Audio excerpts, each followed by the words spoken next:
why actually I started this company 3 years ago. This company is called Level, is because I always, I used to be the global creative director for Acer Computers. So I sat on a team of like 40 creative people. They made all of the advertising, the photography, video, 3D, copy, website, everything creative for the whole worldwide usage was in the creative marketing team, which sits in Shenzhen, right next to my house in Taiwan. And we dealt with lots of big and small agencies, from your 4A agencies, your Saatchis, your Dentsus, your Ogilvies, your Publicis kind of companies, to smaller, mid-sized companies like Sid Lee and a bunch of other ones, to all the way down the line to little vendors. And I always got so damn tired of providing amazing briefs and getting back crap. That's what I really got tired of it. And when I see the money we're spending and I see what we get back, I was like, this is just not right. Even from the Saatchis of the world. Yeah, Right. yeah. Even from those 4A agencies. At the end of the day, I do believe, even you go into one of those big companies, eventually the order lands on a designer's desk. Eventually. And a designer needs to execute. And you know, if you can find really great designers, a freelance designer could technically do a better job. They don't have all of the structure and the creative directors and the art directors and this kind of structure, but that's the reason why we started this company called Level, and the whole idea behind Level is really finding that perfect flush balance, like really paying attention to details. That's the reason behind it. But today, basically I wanted to talk a little bit about kind of the pitfalls, or some of the common pitfalls that I have seen in the last almost 18 years I've been in Taiwan. I came here at the beginning of 2003 during SARS. And these were some of the things that I noticed that companies in Taiwan typically deal with or don't deal with, depending on what's the category. Yeah, the over-explanation is one. Josh, you raised another point about, over-explanation and Onboarding. yes, some people had other good points, but so these are the kind of categories that we'll talk about today. Kind of one of the pitfalls is the lack of objectives and planning from the beginning. Coming up with creative concepts that scale. So we're going to be talking about really like creative concepts from a brand or product level. I keep going back and forth. I better use like my finger. The best remote control ever. Understanding the importance of context. Spelling and grammar, a really basic thing, but I think everyone in here, there's no need to even explain this issue.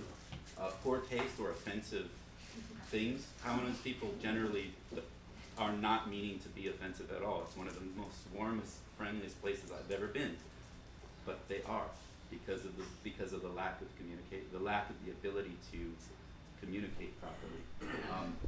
The necessary need to translate meaning instead of words, and then localizing, or what I would call transcreating, which is a little bit different than translation.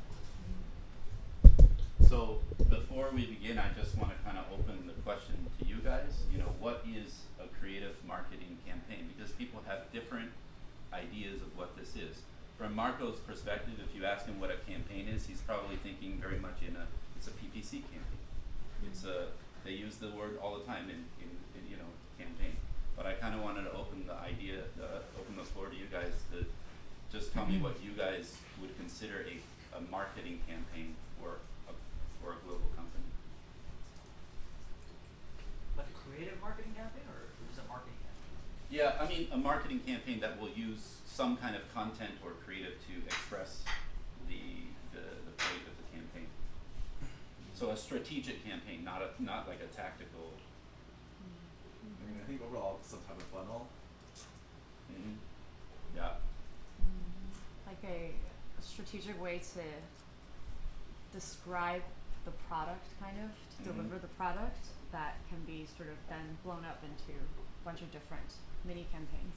Yeah, okay. Yeah, I'm not like testing you guys. It's not like exact right or wrong. Like what was the? Oh, we see gifts there, right?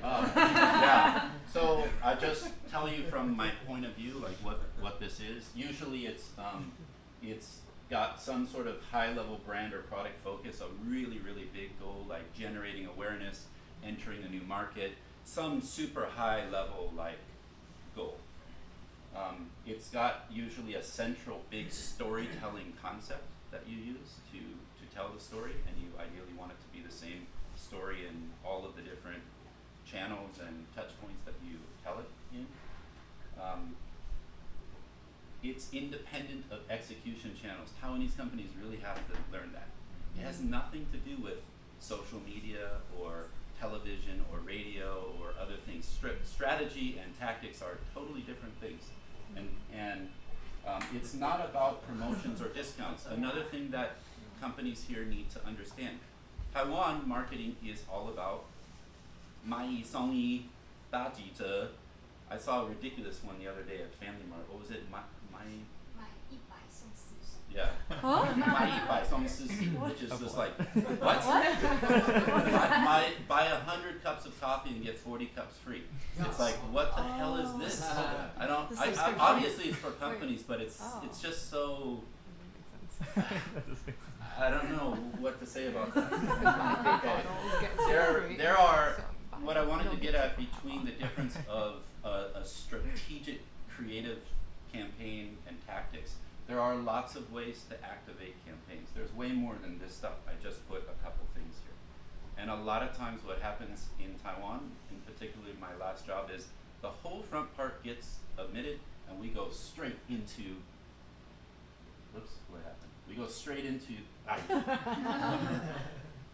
we go straight into like influencer. Let's use influencers. Let's do a PPC. Let's do a this. Let's do a that. But none of it really ever comes from one DNA. It never comes from one seed where you have some master idea of what you want to infuse in all of the whole forest of activities that you could do. So the first big problem that I see is this idea about planning and objectives. Like if you ask somebody, what do you want to accomplish? What's the main goal that you want to accomplish? We had a client in Diageo, Singleton, the whiskey. They were like hell bent on like dumping tons of money and time and effort in building up their Instagram channel. When we asked them why, they had no answer. They just didn't know. They didn't know what they want to accomplish. It's just what they're supposed to do. I think it's strange when you do something and you don't know why you're doing it. Is it at a brand level or a product level that you're trying to, at what level are you trying to? It's like Joe said. At what stage of the funnel are you trying to penetrate the market? You want to get people to know about you. You want to get people to consider and trust, and you drive them down. Like you don't go from nothing to like a sale or a conversion. It just doesn't really happen like that usually, I think. Maybe more so it happens like that in Taiwan because it's very like price driven a lot of the time. The other really important thing I think is what does success look like? Because you often hear as consultants at the end of the project like it's not 不成功, like you didn't achieve what you didn't satisfy us. It's like, well, what's your level of satisfaction? Like you need to define this from the beginning. I think what is going to be successful at the end. Because sometimes for some brands, including a brand that we're running, breaking even on a PPC campaign is successful actually, because we get a lot of success out of it. We get the lifetime value of the customer. We're not losing money. We're gaining awareness. We're building our brand. It's not unsuccessful. What markets will you focus on, and who is your audience? I think these are like more basic things. Probably that's not such a huge thing. Although when we did start at Acer, sometimes you get all these like ad hoc add-ins at the end, which kind of can throw a wrench in the system a little bit. If you guys have some questions too, you can stop me, by the way. Not that you have a question right now, but this is more about concepts that scale, and I think it's a really big problem that I see in Taiwan. Some ideas are universal, others are not. So concepts need legs. What I mean is that I'll use Acer as an example because it's a brand I dealt with for many years. Acer launched many global campaigns over the years. It's a brand that's like 43 years old or something like that. It's quite old. It's like, you know, it's just about the same age as Apple computers, just to give you an idea. It's a pretty successfully globally recognized company. It's penetrated almost every single country in the world. Actually, it's the beautiful thing I like about Acer. It's kind of the brand for the masses. It puts technology into the hands of everyone. You know, when we travel to Myanmar, in poor areas, you still see people using Acer. You don't see them using Apples, you know, so they still give access. But what I mean about concepts that can scale is that when you come up with a creative idea, you need to try to think, is this idea going to work in the Middle East? Is this idea going to work in the US? Is it going to work throughout Europe? Is it going to work in Asia? And you really need to go through, there's some process that you need to go through to ensure like those things will actually work. Acer did launch a global campaign maybe 7 years ago. It was called Keep Asking was the name of the campaign, and the whole premise of the campaign was like, actually I have a old visual of it so you guys can see. The whole concept of it was like, there are lots of different things that could be swapped out languages, but the whole concept here is, you know, you can't ask for this, but you can ask for this. You can, I got to put this down. You know, you can't ask to be the life of the party, but you can't ask for a laptop that will get you noticed. So you can do a lot of different things with this, but the problem is it did not really translate very well in a lot of languages.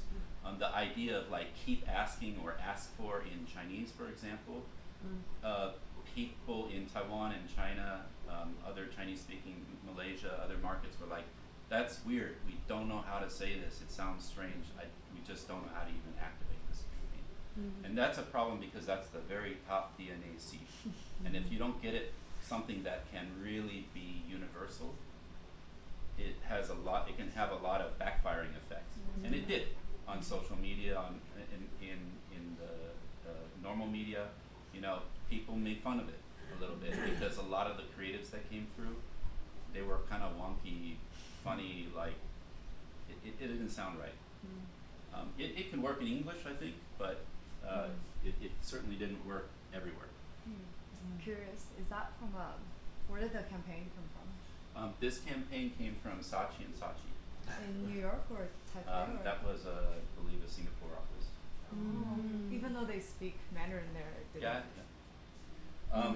I think that it's this is when that campaign is when I was coming on into the company, and it was like it's very difficult, like in a big company, especially in Taiwan, it's super political, you know. And to be honest, in Taiwan, everything's just like, well, I want a Lao Ban. And then you get to the top, and Lao Ban's like, move it to the left, and then it just comes down, and like they want to be the ones actually like doing things. Like there's not a lot of trust. That's another issue. But so do the concepts meet the overall objective? Is it inclusive for the markets within your campaign scope? Can it be truly localized? And can it feasibly be executed? This is another issue that sometimes comes up, you know, where people are like, let's build a colony on Mars. Everyone will love that. Okay, yeah, let's do that. Okay. So moving on to context. Context is a really, really critical part of any campaign, and it really can break you or make you or break you. You know, where you execute,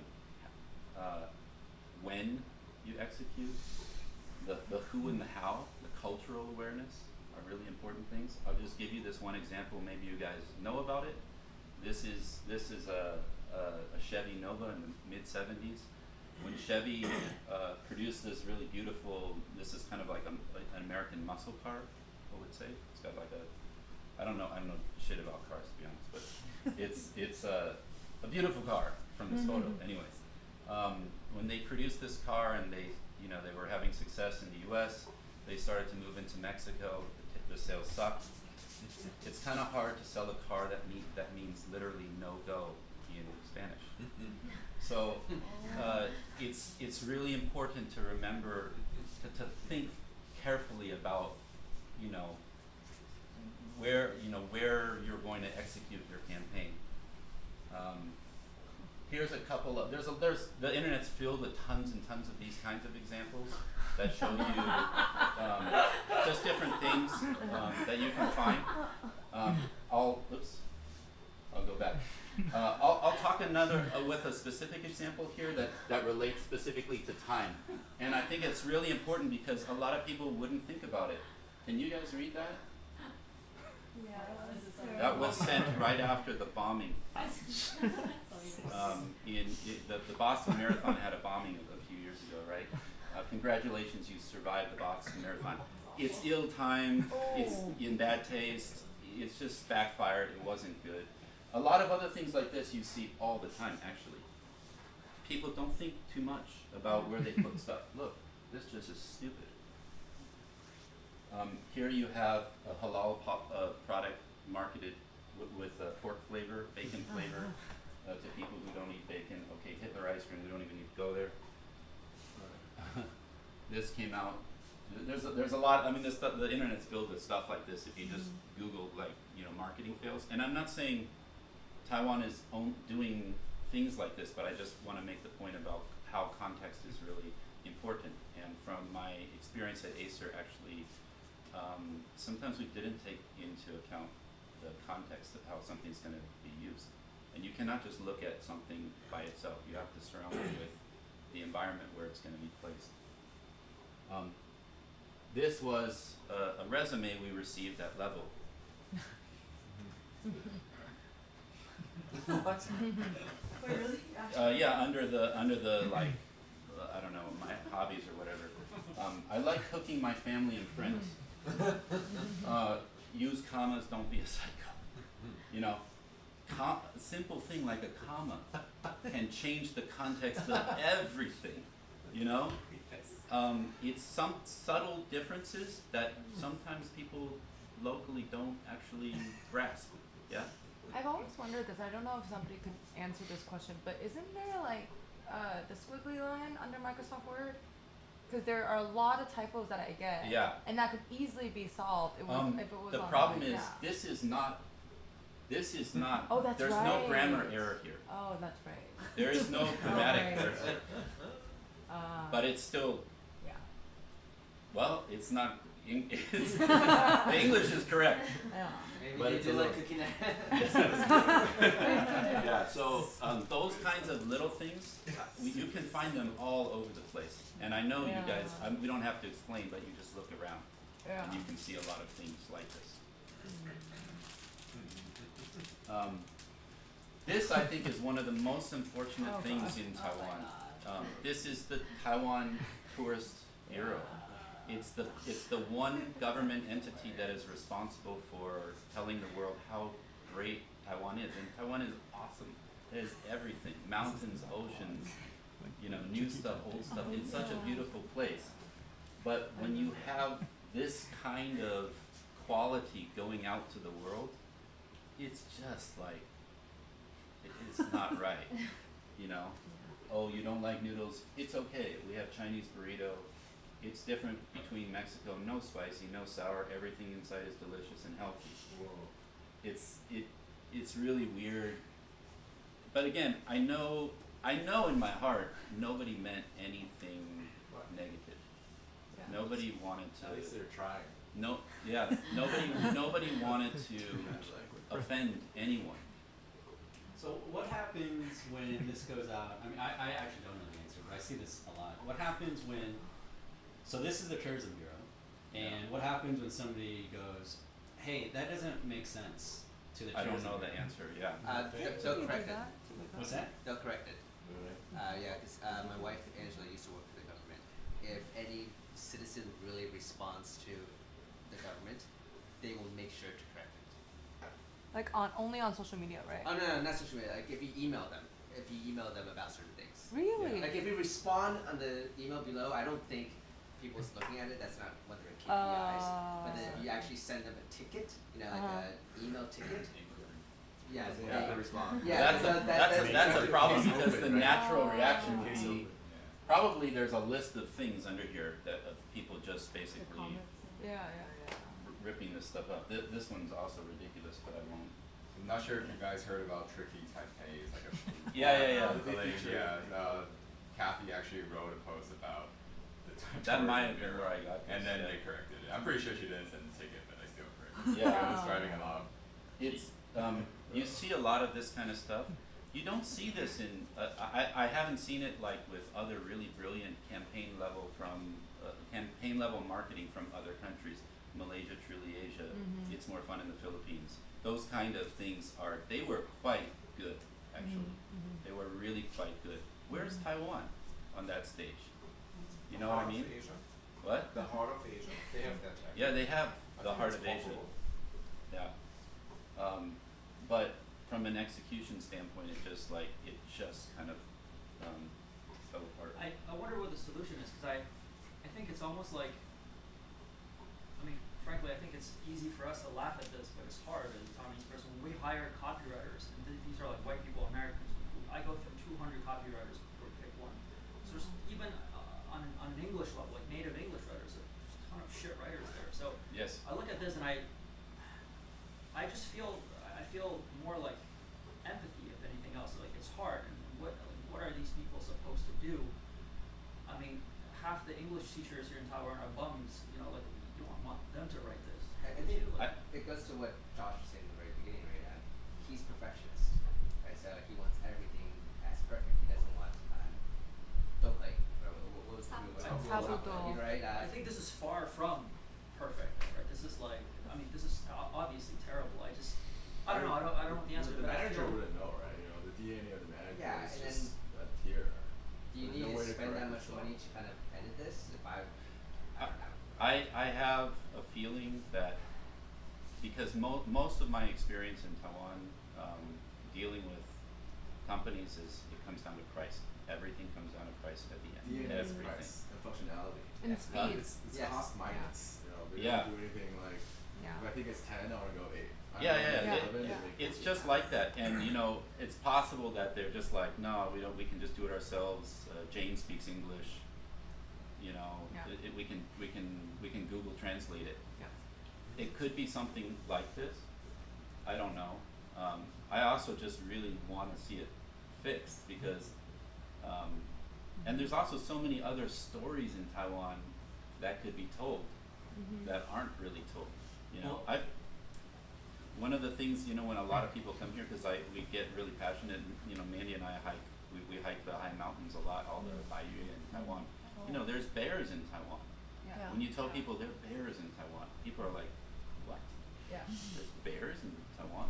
They don't think about that.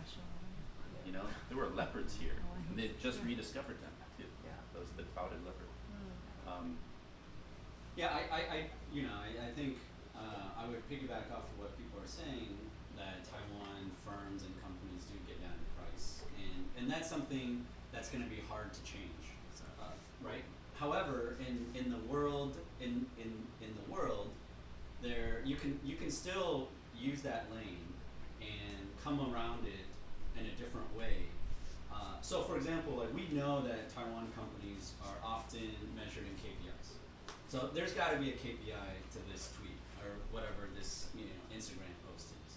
So is it a way to say, look, this got you 100 likes or tweets, but why don't you run it again with a better formatted language tweet, and let's see if that'll hit 130 or 140, right? Those are kind of the things that I would think about when trying to approach a tourism bureau and just saying, instead of saying like, you have to improve your English, what is the outcome of that? Like, if you improve this English, you're gonna hit your tourism bureau government KPI faster than if you just let this continue to go. I think I have the answer to that because like the quality of the post or the grammar isn't part of the KPI, isn't part of Yes. the government bid. I think this might be like outsourced to Yes. like a marketing agency. Yeah, but at some point there's got to be a KPI. There's But no the way KPI this would be- is. So Well, the actually- KPI would be something Is that like this numbers? post, each post has to get like 100 likes. Yes, exactly. This probably got Yeah. a lot of likes. Yes. It doesn't matter how they got them. We're talking as about long it. as they got them. Yeah, but what I'm saying is in Taiwan, like I've had so many conversations, in even the last month, right? In the last month, I had a conversation with an executive at Momo, and talking about foreigners coming in, and I don't want to hijack this, but just as an aside, right? I was like, what's one of the struggles that you have right now? Okay, well we have to stand up warehousing organizations to hit the supply that Momo is hitting right now, right? And I'm like, well, what if I can bring you somebody from Amazon in the States who wants to come back to Taiwan and will work for Momo and has complete domain expertise on standing up warehouse organizations. And they were like, that would be really useful. How old is that guy? And I said like early 30s, and they're like, there's no way that, right? Like price, salary, and everything. And I said, why? And we had a really long conversation over dinner, and the end of it was Momo wasn't under the gun. Like they were too comfortable that they weren't under the pressure under the profit gun or under the P&L really to be able to make those moves. And I do think that a lot of Taiwan firms and companies, when we say like they want to get cheaper and cheaper and cheaper, I also think that they're not saying that they want to get cheaper and cheaper and cheaper because they're staring at a P&L. It's just part of the nature, right? I just want cheap, cheap, cheap, cheap, cheap. So you're never gonna go cheap enough, right? Because they're just gonna keep undercutting. The other way to go, in my opinion, what I'd love to try and do in Taiwan is to say, you can cheap all you want, but I'm gonna show you the upside revenue generation. And at some point, you're gonna make a decision whether or not you believe that this marketing campaign executed with good English will actually get you more likes, more buys, more money, more profit, all the way down that KPI chain. And I said this to my friend at Momo, and he was like, we still wouldn't do it. And I said, you know what, that's fine, right? You're a very big conglomerate public company. This is actually where like startups would come and undercut you until start to get more proficient to be They bigger. take it away. Right. But I do think that as we go and pitch people, we also can't just go and say, oh, they're always going to come back and say we want it cheaper. We also need to think about a different way to present our, right, in their language. Yeah, I agree too. Most of our business is not in Taiwan. Only like 30% of our business is in Taiwan, and we want to increase the amount of business, but it does come down to some frustration levels sometimes.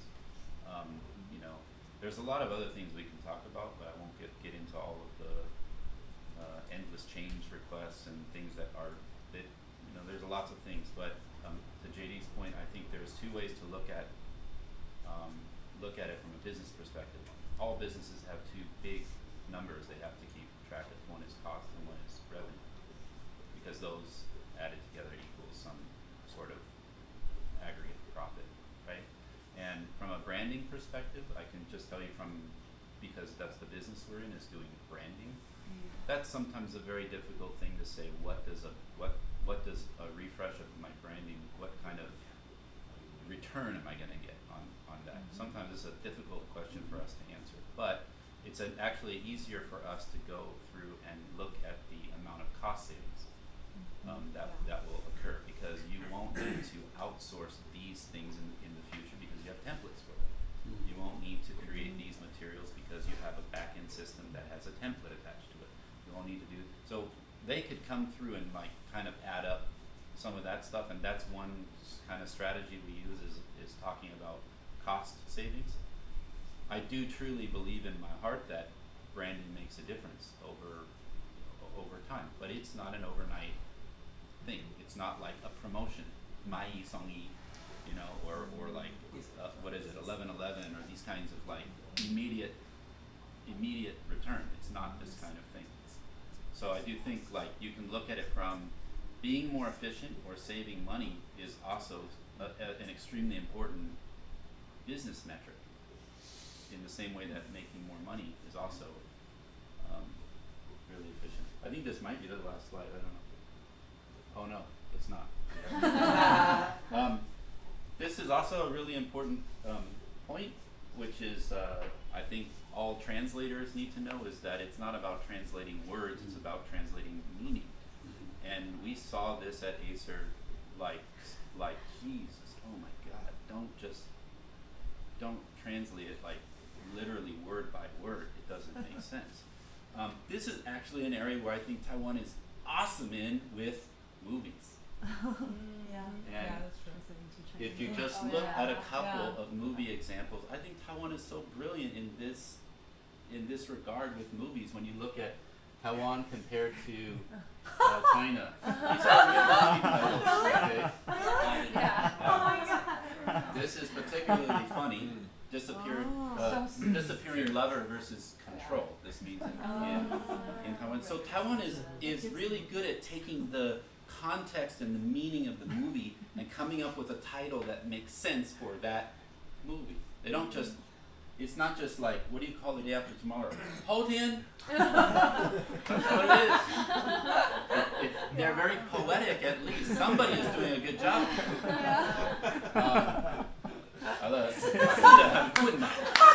It's very, what does the Taiwanese version say? I can't read it. yeah, it's like more something about Like the police. the ultimate like ultra top. pop. Yeah. How about for Gone Girl? What is it in Taiwanese? Control. Oh, it just means So if companies could also do this for, you know, global marketing campaigns and really just execution of real things, they really can understand what is the meaning you want to get across, because languages are really, really tricky things. There's all sorts of nuances in every different language, and if you don't have a local person that really understands what you want to communicate, it's okay if you don't use the same word. It doesn't matter. You don't have to use the same word. Just communicate the same meaning, or as close to the meaning as possible. Sometimes it's even tricky, because some languages have some meanings that are like, wow, really just don't even know how to get that across so well. Localizing, I think this is kind of a bigger topic, but has translation inside. Transcreation is more about truly localizing some sort of creative to fit a market. You guys ever watch that show Top Chef? You know, Watched it today. The Top Chef. You watched it today? Alright, I just finished those episodes. But one of those challenges I really love is where they like remake the classics. You know, they take like lasagna and they basically take the same ingredients and they come up with a different expression of it in a different way. I kind of like that, because they're really kind of transcreating it in a way. They're kind of localizing it in a sort of with a different expression. There's lots of really big, you know, FMCG brands that have been able to do that. Basically all of them. You know, McDonald's doesn't sell beef in India, and they've really, they know how to do it. But I think it's some very important from a creative marketing standpoint. This is one of the biggest problems that companies here face, is that they don't have an idea that can adapt well globally, or they don't have an idea here that is good enough to adapt to at least 10 or 5 or 7 or however many markets they want to go into. So they need to make sure that, you know, the language comes through with meaning for the local market, that you use photos of local people, photos of Middle Eastern people or African people in China is not going to fly, and vice versa is not going to work. just doesn't work. A lot of companies want to skimp out on the cost because taking photography is actually, if you've ever been involved in it, it's really, really, really expensive to get global modeling rights, global rights for these things. We tried to skimp out on it at Acer. I tried to fight so hard to try to not do that. Or use a different strategy where we don't actually shoot heads or we shoot sides of faces out of focus, where we can get things that work globally. You know, they wanted to shoot Caucasians and use them throughout Europe and also in China, and China was like, no, we're not going to do that. Yeah. Doesn't that work though? Like one. No, they want really If I had to local. pick one model, I would pick a white person. Yeah, maybe in general, but I wouldn't. You know, people want really localized. They want something very, very local. Is what markets ask for. Is what they demand for. Showing locales, iconic or street. One of the things that doesn't make sense is to show a street street in Paris in an ad that with Chinese all over it and the context is all like out of whack. It doesn't make sense. Like you've got to find ways to transcreate all of the elements. But it then goes back to your idea. Will your idea require all of those things? Is that not feasible? Is that going to add to the budget? Is that going to be a big problem if we try to do this? You know, so you don't typically have these problems with like a studio product shoot. If you're shooting a bottle, you can use that everywhere. That's not a problem. It's when you start involving real advertising, like lifestyle photography or video. This is when you start to get into some issues. And then of course culture elements, making it unique. You know, you wouldn't talk about true bacon flavor at a global marketing level when one of the markets is countries that maybe don't eat pork. Doesn't make sense. So there's like a big checklist of things. It's really actually quite complicated. But if you don't go through it, I think you will run into a lot of wasted money, a lot of backlash, a lot of wasted time, probably some pissed off people. There's been a lot of companies you probably have seen that have spent millions and millions and millions of US dollars on campaigns, going through all of those channels, the execution, preparing creatives, launching, and they drop them after 2 or 3 days. Because they're just like, oh wow, it's a PR nightmare. We need to shut this down. So yeah, it's really, I think, important. I have one question. Do you think the reason why Chinese companies are so bad at making global campaigns is because they don't really see the value of it, so they're not even putting enough resources to try hard, or it's more like they tried and but they still suck at it? I think I don't blame only I wouldn't say I would blame Taiwanese companies. I think there's a lot of agencies out there also that don't understand how to really do it. We worked with a company in Seattle, an agency that ran one of the last campaigns for Acer, and they also were stuck in their own Seattle US mindset. Never lived in Asia, made everything for a US market, expected to deliver it in Russia and Taiwan, and it's the same, but it's just reverse. Yeah. You know? So I think a lot of people have this challenge. We are naturally in our own areas, and we're not used to thinking about all of the little nuances and difference of different markets, you know? Some of the things we don't even know. I mean, Josh's wedding, I brought a bunch of jubok because he asked me to get a whole bunch of flowers. He said, bring a bunch of flowers, and I brought a whole bunch of what's the jubok? Chrysanthemums? Yeah. Oh, It's for like shit. death, right? For- Yeah. So when I walked up, they were like, and I was like, for you guys. And they wouldn't do it. I had no idea. For the first year I was here, I wore a green hat everywhere. Until I sat down on a bus and some guy was trying to tell me oh, he basically explained to me that my wife was cheating on me or something, and I was like, what the fuck are you talking about? I'm not married. What is it? Somebody else could explain. 戴绿帽。戴绿帽。Yeah. So It means you get cheated on. yeah. Not literally. It's like there's a story. Yeah. Anyways, there's a lot of things. There, I think cultures and markets are very complicated, but nobody can deny that. Of course, you have market opportunity in many countries, but how do you design? How do you tailor a global campaign that can truly be trans-created without being too expensive, still being feasible? You go down the list of those kinds of things and deliver it successfully into those markets so that you can capitalize on it. I think it's a really tricky thing. I don't think I answered your question, but I think it's, the big companies in Taiwan, the big B2C companies, B2B is a different story. Your TSMCs and Foxcons aren't doing this kind of stuff, but your ASUS's, Acer, Giant, those are companies that will do. There's a list of other Garmin and other companies. Yeah.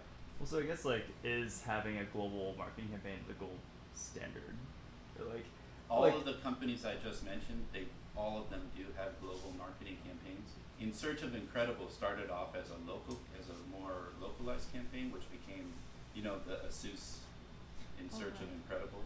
They have that. It became kind of the brand tagline almost now. Yeah, because I guess what I my question throughout your presentation has been is this a Taiwanese specific problem? And my thought, and you addressed this now, is U.S. companies, when they try to serve non-U.S. markets, the same things could happen. It's just when you're serving a market that you're not familiar with. It's just that if the U.S. and if by itself is such a large market, it's a little bit less consequential. Yeah, I think it might be. No, first of all, no, I don't think it's only a Taiwanese or Taiwan company issue. I think a lot of companies can run into this, but for sure, companies like some of the big FMCG companies, they really have some expertise in dealing with this at a totally different kind of level. Either you set up a master agency and sub-agency kind of structure where you have some big 4A agency that's working with really good local agencies to transcreate materials, but you start with that global seed that somebody really smart and really thoughtful thinks through, is this gonna work in the Middle East? Is this gonna work? Because you still want to have that brand effect where you have a consistency across the world, where people then begin to know, Mercedes, those are built to last. Those are, or whatever, that's Ford. Chevy. Do you have any advice, Josh, now that you guys are working on Gabby Skin? You obviously have a lot of experience working for and at bigger companies. One of the things that I always struggled with, I used to work for ASUS too when they launched the Search of Incredible. They brought Jason Mraz over to the Taiwan office. It was pretty fun, pretty crazy. But one of the things there's a disconnect in my mind where how do you apply some of these things to a small business? Yeah. We can make the argument, I think, in some sense, where these are big, huge companies, and if you're going to spend some money, spend it in the right places. If I spend $500,000, it's not going to be the same sort of Search of Incredible, where all I did was to get Facebook likes. That was part of my job. So tens of thousands of dollars just doing that. What difference is that going to make for me? And if now you guys are sort of taking Gabby Skin kind of outside Taiwan, you obviously have the Western aspect of that, and which makes up for a lot of the global markets. But hypothetically, if you were going to China, if I was going to China today, what is that one thing that you would recommend maybe for you guys and for is it looking for a local agency to do it? Because you said to have this smart person up top here that's really considering. I am that top person, but I'm not that smart, and I can't figure out, for example, going to China, where do we even start? As an example. Yeah, when I say up top, I don't mean like a box. I mean there needs to be somebody who puts together a good logical plan that needs to be vetted by all of the local offices where it's going to be rolled out in. Before you actually do anything, we started to before I left Acer, we actually had a good process for testing campaigns. Because the benefit of rolling out, let me just talk about the benefit really quick of rolling out a global campaign. Actually, it saves millions and millions of dollars at the end of the day, believe it or not. Because you make a master campaign strategy and a master campaign set of assets, a master campaign set of messaging pillars, and then you execute, you roll it out. And all of the local markets don't need to then go hire tons and tons of local agencies, pay out of their P&L, and recreate whatever they're going to create. And so you get cost savings, you get consistency in the market, and you have more of a central control. You have more of a more of an immediate response. If there are issues, there's usually a system inside where you can update your DAM, your digital asset management, and then cascade to the local markets and fix problems as they arise. But I think your question is like, is it only for big companies or small companies, and then how would you operate it with your brand as a small company? With our brand? Yeah. It's a good question. I don't know the exact answer for that. We don't have the budget to do something like that yet. I think that I would take probably a strategy where we also took at Acer where we don't rely so heavily on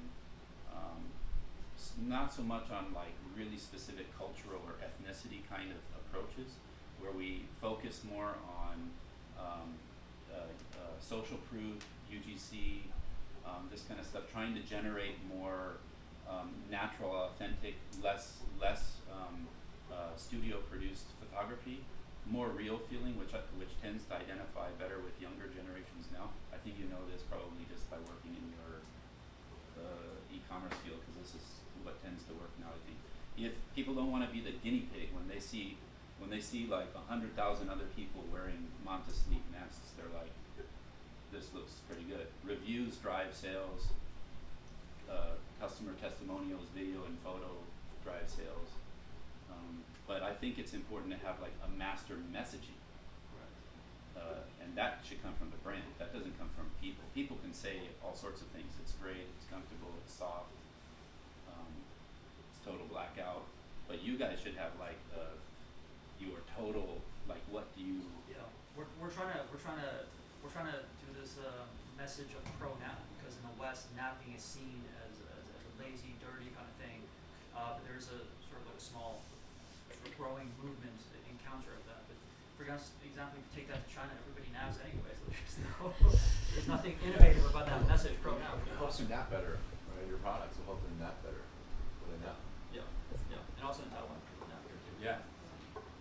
I don't think it's even weird at all, but I realize I forget that sometimes, like, I'm a foreigner, I've been here for so long, I'm just used to it, I guess. When people come here, they're like, what's everyone doing? They're sleeping and stuff. It's like, wow, alright. Sorry, just a question about like the slide where you have like the Chevy. So you have like you mentioned about like you have like a brand or a name that's like predefined, but then you apply it to like a different market or cultural context, and it have like a may have like a negative connotation or something like that. How do you what's like the tactic to like? This is maybe more than just a marketing question. Right. Because sometimes, if you worked in big companies, maybe like sometimes marketing actually doesn't decide the name. Mm-hmm.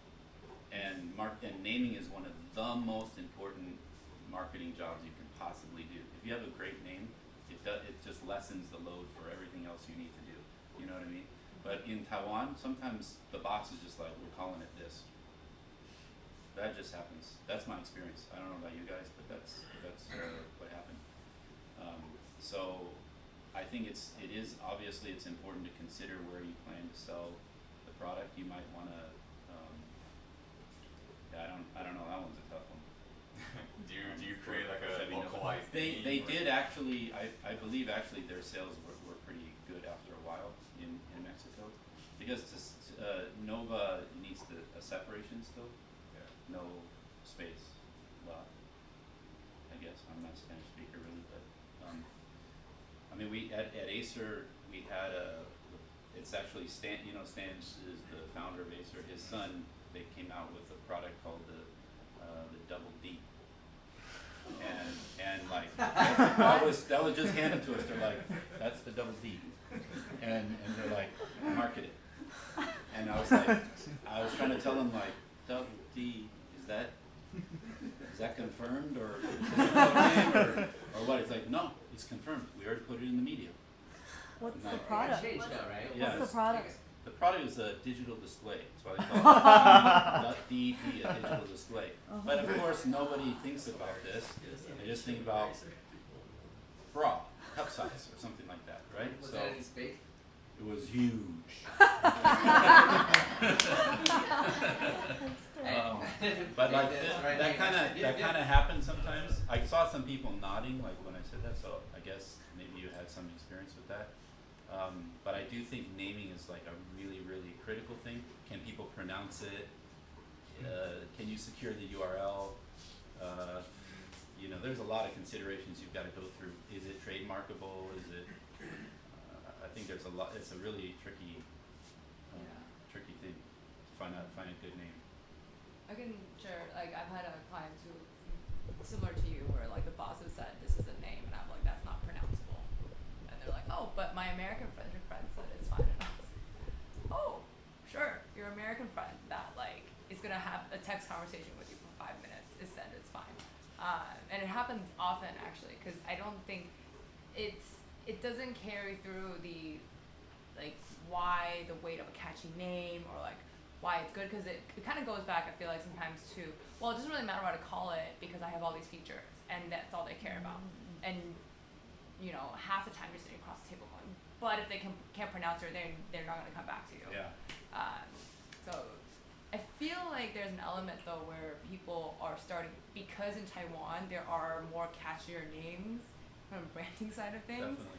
So there's the catchiness is there that people are trying to strive for, but oftentimes it can become very troublesome when they get to that part. But we've hired like naming consultants in the States Yeah. specifically to go through all the variations that like could potentially be an issue. And it's a struggle oftentimes because the things that you know would work for an American market, you put them in front of like their board that's fully Taiwanese, and they go, no, that doesn't sound good. I can't pronounce it. And I'm like, but it's not for you. It's not for you. So it's yeah. For some reason, I don't know. A lot of Taiwan companies love the word luxury, like Luxgen and Luxgen. Lux. What's the Starlux. Starlux? They just love this word. There's some other. I don't think it's a shampoo or something. Lux. Lux. Yeah, they're called Lux. I don't know what it is about this word. When I saw that airline come out, Starlux, Oh I my was God. like, again, no. So sad. They're like, oh, Luxgen's taken. What other word can we put in front of it? Yeah. Like, I have a random question about Acer. Yeah. So, like, I know a long time ago, Acer, like, rewrote their 4 letters to a different font Yes. for, like, $1 million a letter or something. And I was just curious, like, what was what's the thought behind that kind of branding change? So it used to be, like, a more archaic-looking Acer word, Yeah, and then yeah. it became, like, a more soft. There was actually a cursive. very political thing involved in that, I think, at that time. You know, the old CEO, John Franco, the Italian guy, whose mistress had an agency in a warehouse that was empty, where all the money was going. Oh. Some issue like this going on. They're like, yeah, logo. Oh. So there were some other things going on before. That might have been during that time. I see. Like Uber changed its logo That's true. to become like a curvy, fun font after like sexual harassment stuff came out.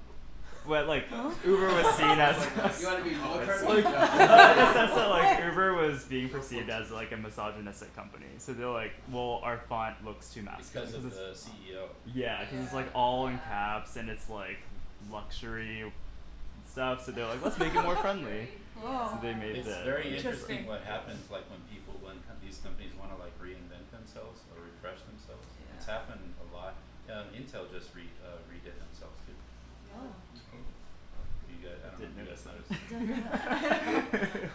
They also had some issues recently, too, Really? right? With their Fourth management. time ever only. The what? Intel Yeah, fourth time in their history ever To rebrand? to refresh their logo. It's Oh. quite good. This new. It's like They've got a really great video that shows. Are there shows branding like- consultants in Taiwan? Are there like Yeah. name Yeah. branding Influence consultants? video. We've done like 5 or 6 companies. How do you market yourself? System. Like how do you market as a branding consultant? That just we don't actually we list it as a service. Are there naming consultants? Sorry, not branding. Naming. We do offer it as a service. We've done it like 5 or 6 times, I think, with different projects, and it normally is with companies that are like super early stage startups that didn't have anything, no logo, no brand identity, nothing. They basically had like an MVP or an idea, and they went from there. So we had a few of those come up, and that's something actually we learned as we went. It's not something we ever like really. I've never like studied that, or we never like looked Right. into doing that. It's just and actually I found out there's a shit ton involved in that. Actually, it's not something you can just put down like, yeah, I'll come up with a name. Because like I said, securing a good URL, trademarkability, figuring out, how many syllables, how easy it is to say. It's part of the branding. The most important part of branding is identification. It's not explanation. It's identifying. I think that's the last slide. Yes.